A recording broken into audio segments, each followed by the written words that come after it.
Measure your size for a perfect leather jacket fit. You'll need a measuring tape, and it's best to have a friend help you out for the most accurate numbers. First, wear only light or normal clothes. We're going to measure your chest, waist, hip, shoulder, sleeve, and the overall length of the jacket. Chest. Measure all the way around the fullest part of your chest. Make sure the tape is level and comfortably snug. Waist.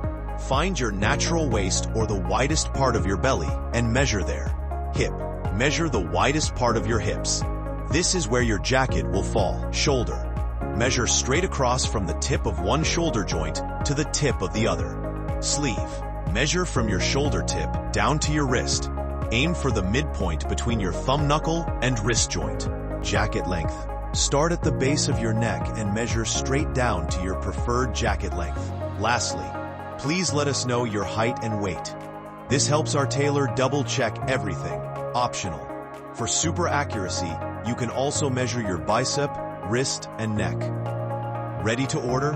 You have your numbers. Now it's time to order your custom leather jacket. Go to our website, HumanFitCraft.com. Head over to the Customize page and just follow the simple steps there. You'll input these measurements, pick your style, and you're all set. We'll handle the rest.